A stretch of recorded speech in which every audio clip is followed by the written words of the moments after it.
episode of the Digital Prosperity Podcast with me, Andy Gibbons, and I'm joined today by yet another fresh face in front of the camera, Kerry Baker. Hey Andy, hey guys. How are you doing? I'm good. Very good as well, thank you very much. For those that don't know, Kerry is our social media manager here at JDR, and that is the topic for today: how to use social media in business. It's a big topic. It is. It can be quite overwhelming for business owners as well. So Kerry and I are going to discuss how you use social media in your own business and provide lots of great insight, tips, strategies. It's going to help bring your business forward into the modern world. So as always with this, I dive straight in. Okay, I'm talking about social media strategies. Okay. If you're a business in 2024, business owner, why should you be implementing a social media strategy? I was asked this question not so long ago actually, Andy, by somebody that we work with. Yeah. So I'm going to give you the same answer I gave to him. Go for it.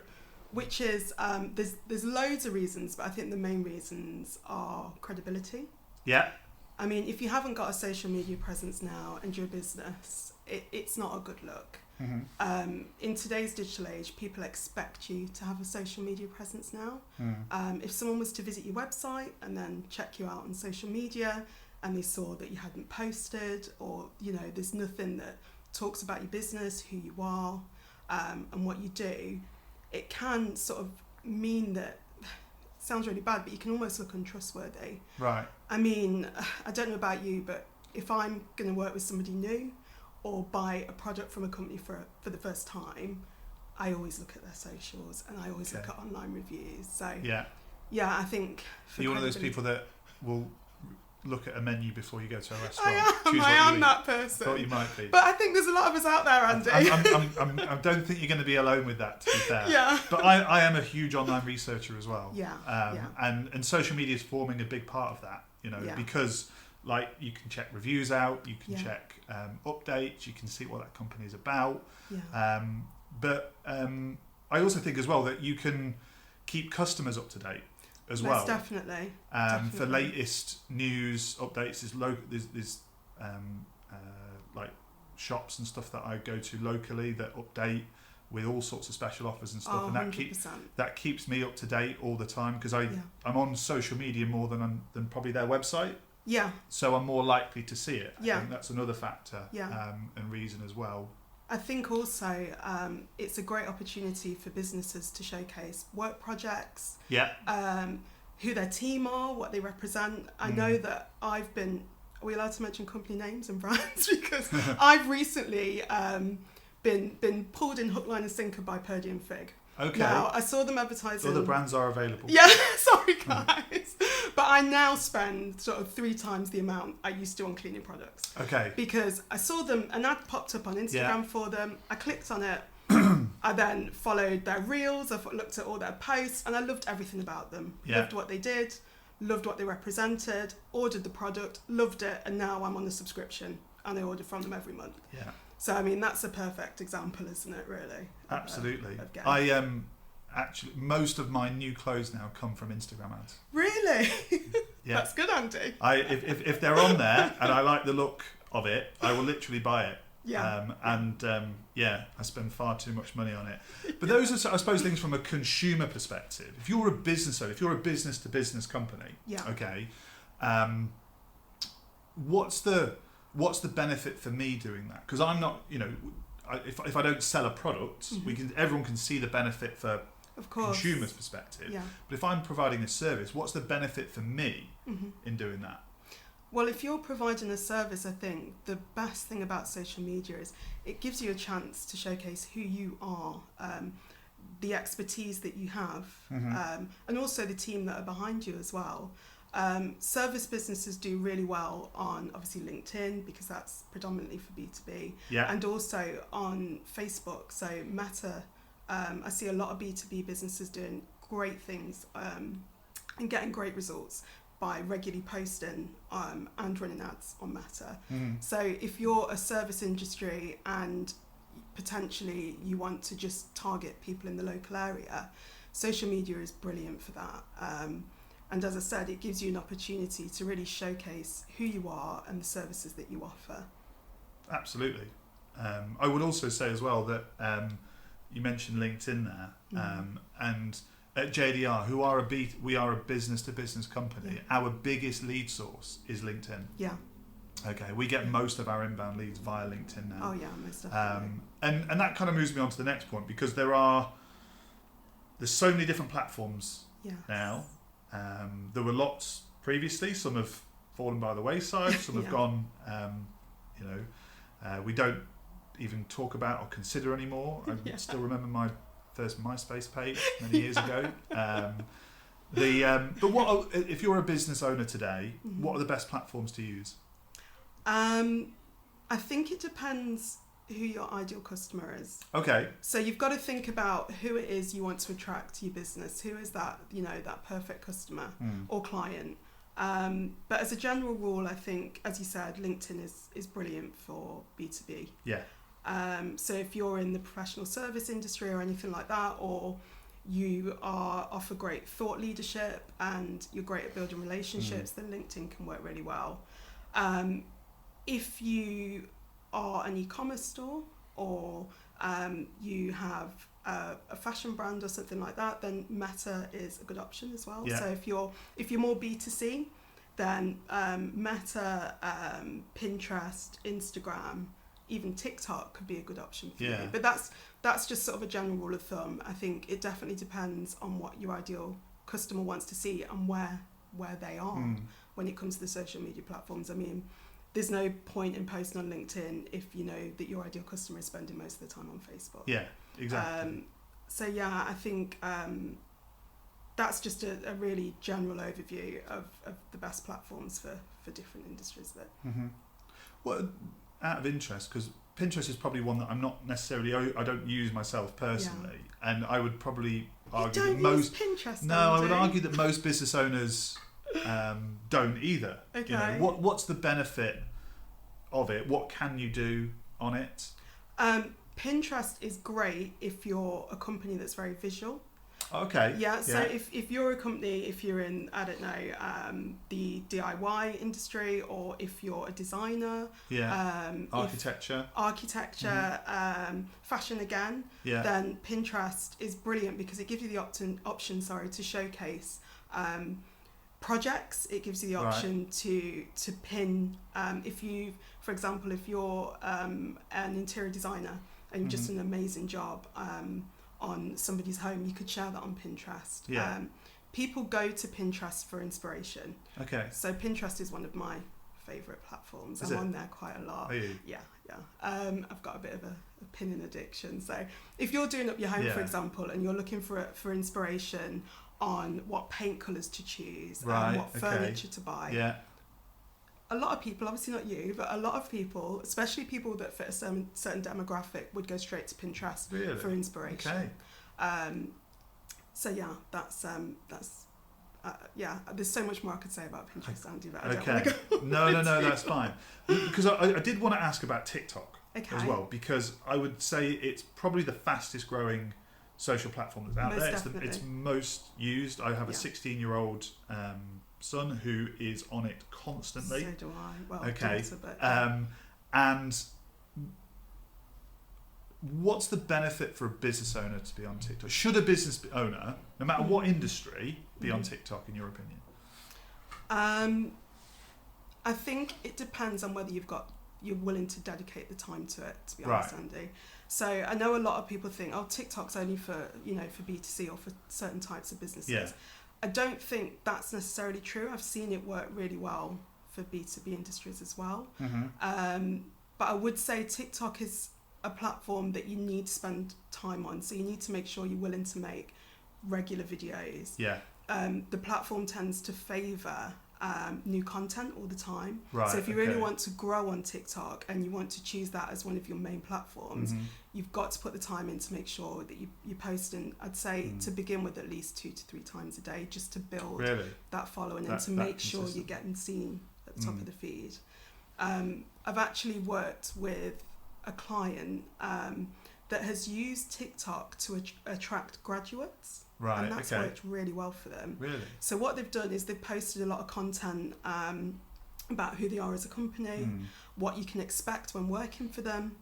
And people already know when they come for an interview what to expect before they've even got through the door and had the interview, which means it's helping with retention as well. So TikTok is great, not just for selling clothes or for lifestyle content. It's also good for helping businesses in ways they might not have even thought about. Yeah. I mean, that particular business is in the accounts industry, and no one would have thought that there'd be a way that, that, you know, TikTok would be a huge success for them, but it has really helped them to attract some brilliant graduates, and that's what their goal was, and it's worked for them. It's worked for them. Yeah. Fantastic. Yeah. I did it actually. I met a client, I think it was a couple of weeks ago now. He has a podcast that he releases like snippets on TikTok of it to boost it. Yeah. But he's in the haulage industry, and basically what he does is he gets like people in the logistics or haulage space to talk about like their experiences from a recruitment perspective, running a business, impacts of Brexit, loads of different things, and he just clips different bits up, posts them online, and his following is huge now. And because in an industry like that, it's heavily relationship led. Now, 100%. If you're a business to business company, I would imagine that you get most of your clients via word of mouth, referrals, recommendation, people maybe moving from company to company. It's more about who you know rather than how much you spend on advertising a lot of the time. So being on platforms like that can have a big impact as well. So there's obviously two different types. You've got image focused Pinterest, video with TikTok.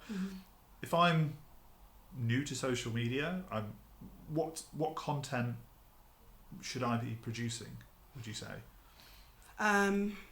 Usually if I was asked that question, Andy, I'd want to get to know a bit more about the business and who the ideal customer is. But as a general rule, I'd say making sure you're putting out content that's going to be valued. So for example, free guides, how-tos, tips that you know your ideal customer is going to be interested in. That's always a really good place to start.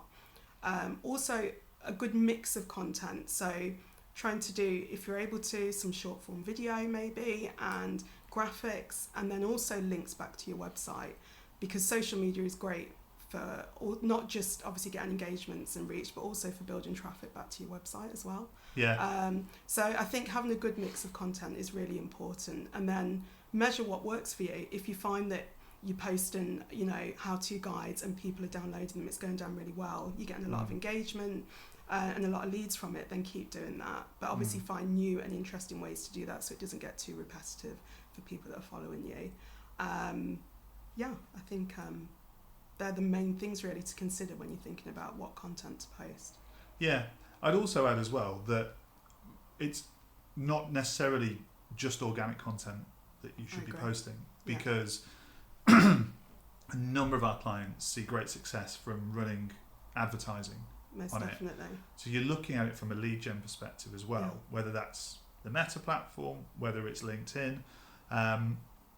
What would you say the benefits of running social media advertising is today? I'd say the main benefit is that you don't have to hope your content gets seen by your ideal customer. You've got that guarantee it's going to get seen by your ideal customer. So if you are running Meta ads, LinkedIn ads, ads on X, whatever it may be, the targeting is brilliant. So you can really hone in on who you want to see your content and what you want to get back from that content. The ads will allow you to really focus on the results you want. And they're affordable as well, Andy, compared to you know, there's other types of advertising. And social media, I mean, you can start for as little as £2-3 a day and still get some really good results. Really? I've actually done that with clients and got some great results.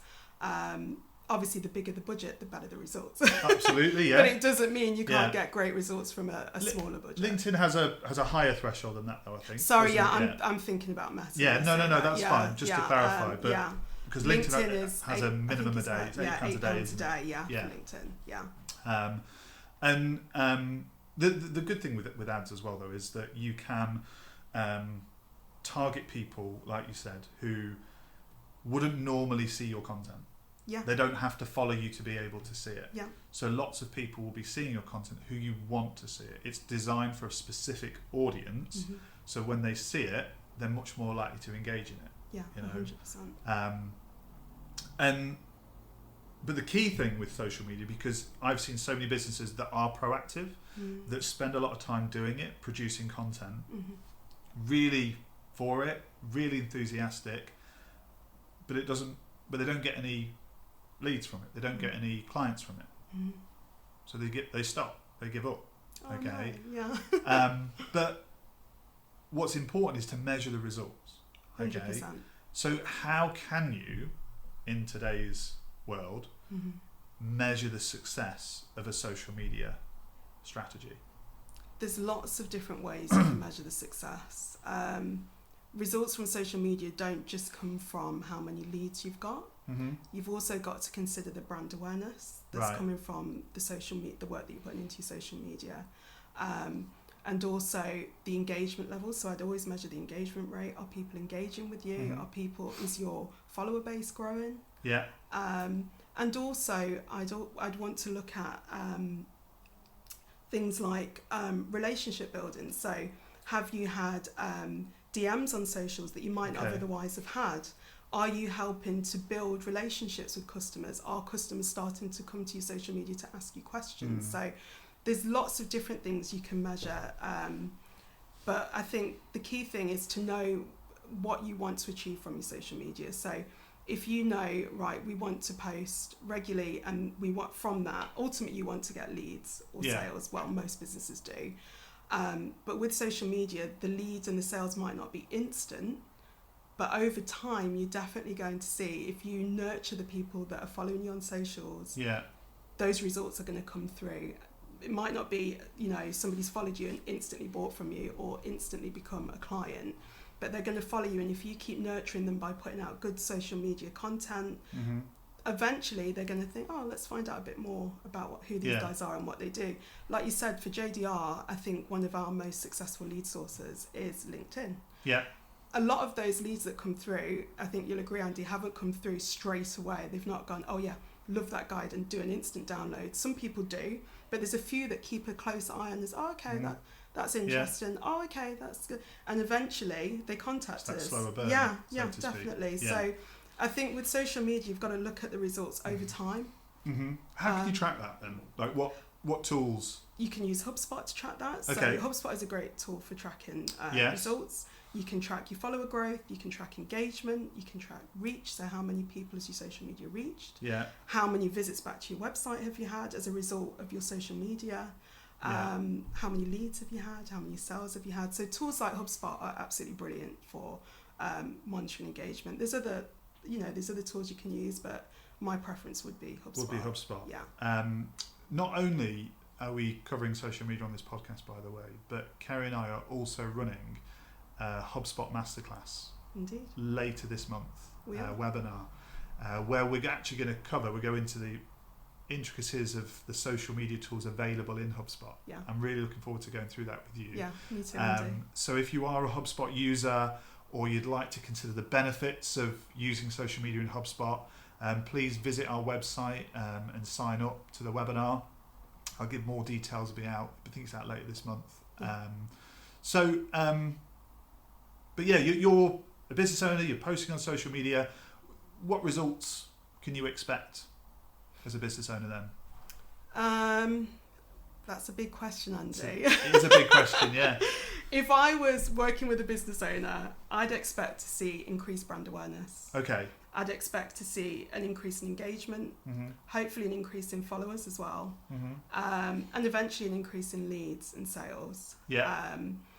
Obviously, like I said, not all of those results are going to be instant, but I'd be looking on HubSpot to check what's happening on a daily basis. Okay. And I would adjust my strategy with the content based on what those results are. But I think generally, business owners can expect to see improved relationships with their clients and their customers, and also see more people learning about the business. Social media attracts new people that might not have heard of you otherwise. That's one of the things I love most about social media. It enables you to get the attention of people you wouldn't have previously.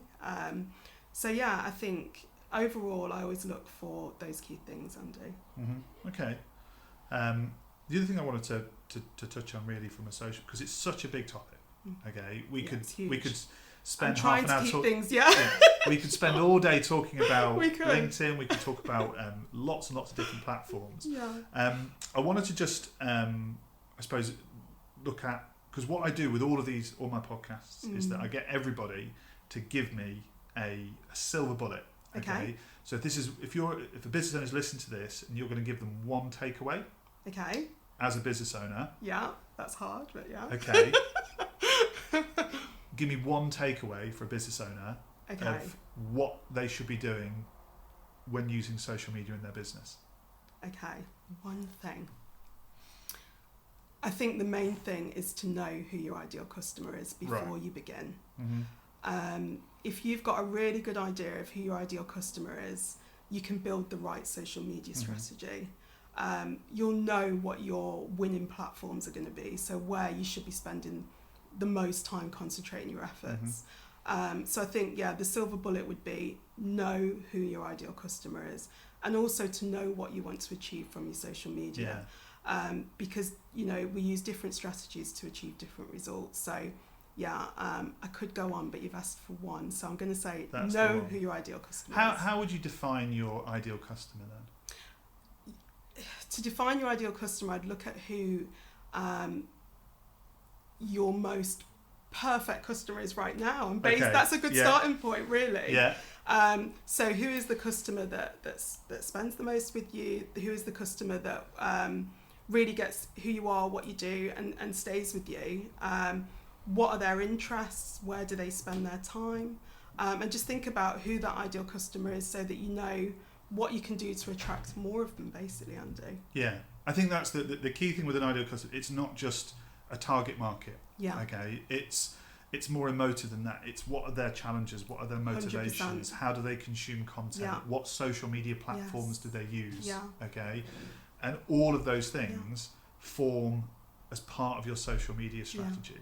Okay. And their age as well, Andy, like the demographics as well, of even things like that are really important, because if you're targeting somebody that's potentially on the younger side, then TikTok is something you should definitely consider. For example, that's just one example, but I completely agree. I met a solicitor not too long ago now who was using TikTok. She's a divorce lawyer.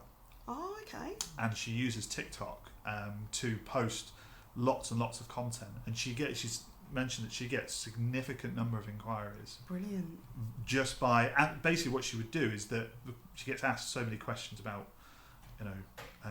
all sorts of questions of who gets left with what, and all, I can imagine. As you can probably imagine. And effectively what she does is she just answers them in quick videos, and she gets so many inquiries. I love that. So many inquiries that way. We could go on. I think that been through a lot today. In a relatively short space of time. See, I feel like I've got loads more to say, but I'm not going to... No, I know. I'm thinking of we probably do another one. We need to break it down. Where we could probably break it down, maybe do it on LinkedIn or Meta or something like that. But the next webinar, Kerry and I are doing the HubSpot Masterclass. That is on Wednesday, the 28th of August at 10:30 a.m. Okay, so look forward to seeing you all there. The next podcast is going to be out in September. Fortunately, Kerry won't be on that one. The guest is still to be decided, because the next few episodes are going to be exploring the benefits that using HubSpot tools can provide. So, as I said, there's going to be lots of different guests joining us, lots of new faces under the spotlight. But it's been really great having you on today, Kerry. You've really livened the place up. It's been great talking to you. Hope you've enjoyed it. I have, Andy. Thank you for having me. It's lovely to chat with you about my favourite subject, basically. Exactly right. Well, thanks everybody for listening. And we'll look forward to all seeing you all next time. Yeah, definitely. Take care. Thanks. Bye-bye.